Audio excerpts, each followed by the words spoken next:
Rekor kan?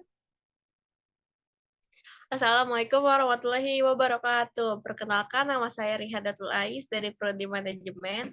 Saya akan menjelaskan tugas UAS mata kuliah Perekonomian Indonesia yang berjudul Anggaran Pendapatan dan Belanja Negara. Pengertiannya, anggaran pendapatan dan belanja negara yang disingkat APBN adalah rencana keuangan tahunan pemerintahan negara Indonesia yang disetujui oleh Dewan Perwakilan Rakyat atau DPR.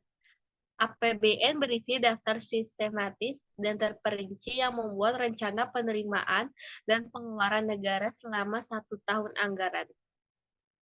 Perubahan APBN dan pertanggungjawaban APBN setiap tahun ditetapkan dengan undang-undang. Tujuannya, penyusutan APBN adalah sebagai pedoman pengeluaran dan penerimaan negara agar terjadi keseimbangan yang dinamis dalam rangka melaksanakan kegiatan-kegiatan kenegaraan demi tercapainya peningkatan produksi, peningkatan kesempatan kerja, pertumbuhan ekonomi yang cukup tinggi, serta pada akhirnya ditujukan untuk tercapainya masyarakat.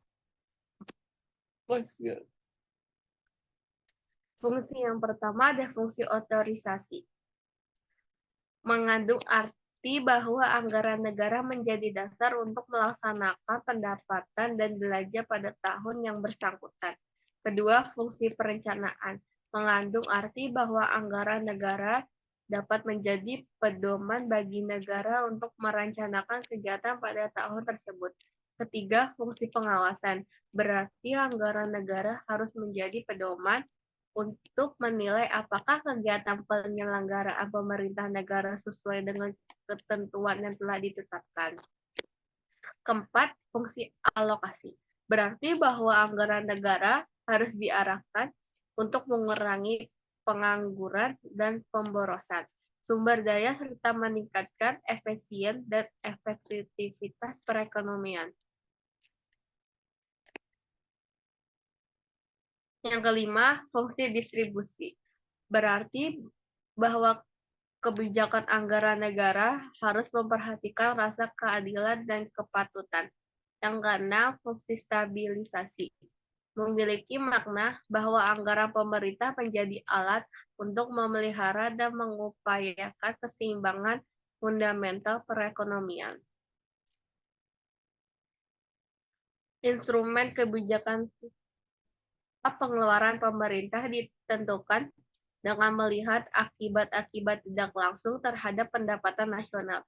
Kedua, pajak dipakai untuk mengatur pengeluaran swasta, bukan untuk meningkatkan penerimaan pemerintah. Ketiga, sedang pinjaman dipakai sebagai alat untuk menekan inflasi lewat pengurangan dana yang ada di masyarakat.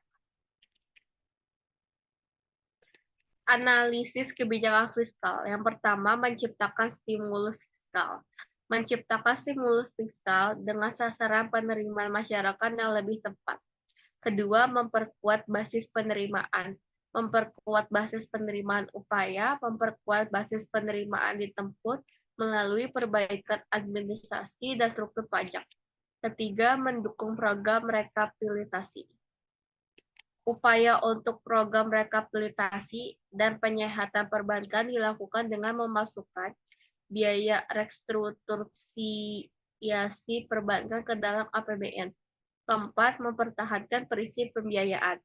Pemerintah tetap memperhatikan prinsip untuk tidak menggunakan pembiayaan defisit anggaran dan dari bank sentral dan bank-bank di dalam negeri.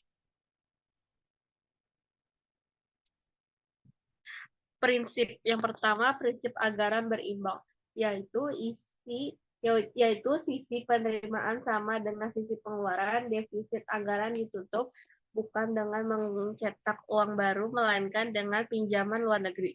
Yang kedua, prinsip anggaran fungsional, yaitu pinjaman luar negeri hanya untuk membiayai pengeluaran pembangunan, bukan untuk membiayai pengeluaran rutin.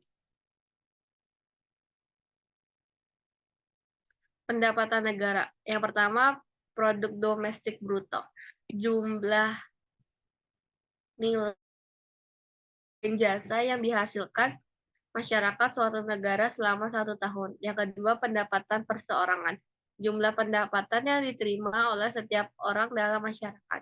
Yang ketiga, produk nasional bruto, jumlah nilai barang dan jasa yang dihasilkan masyarakat suatu negara selama 1 tahun. Yang keempat, pendapatan bebas, pendapatan yang sudah menjadi hak mutlak bagi penerimanya.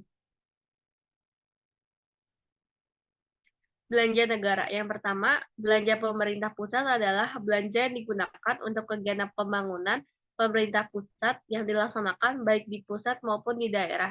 Belanja ini terdiri dari belanja pegawai, belanja barang, subsidi BBM, subsidi non-BBM, belanja hibah, dan lain-lain.